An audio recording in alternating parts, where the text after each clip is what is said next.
बिस्मिल्लाहिर्रहमानिर्रहीम। अस्सलाम वालेकुम। उम्मीद है सब खैरियत से होंगे, खुश होंगे। करेले की रेसिपी हम आपके साथ शेयर कर रहे हैं। करेले बनाए थे तो मैंने कहा जी आपके साथ भी शेयर कर दें। देखिए करेलों को पहले नमक लगाया था, नमक लगाने के बाद अच्छी तरह से वॉश कर लिया है। वॉश करने के बाद उनको फ्राई किया। करेलों को अलहदा से फ्राई करना है। करेले हमने अलहदा फ्राई किए हैं। उसके बाद प्याज काटे हैं इस तरह, प्याज भी हमने अलहदा ही फ्राई किए हैं ऑयल में। तो जब आप लोग ये देखें जी, दोनों को अलग-अलग फ्राई करने के बाद साइड पे रखा है। अब मसाला हम उसका फ्राई कर रहे हैं। मसाला फ्राई करने के बाद हमने इनमें ऐड कर दिया प्याज। सबसे पहले प्याज को अच्छी तरह से मसाले में मिक्स किया है। प्याज मिक्स करने के बाद हमने अब इसमें करेले ऐड किए हैं।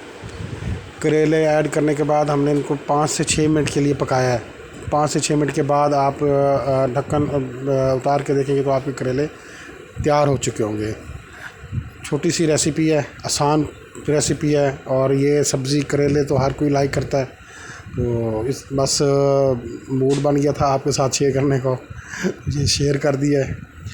करेले प्याज फ्राई बेहतरीन सब्ज़ी है गर्मियों की, ज़बरदस्त। ओके, अल्लाह हाफिज़। Thank you for watching.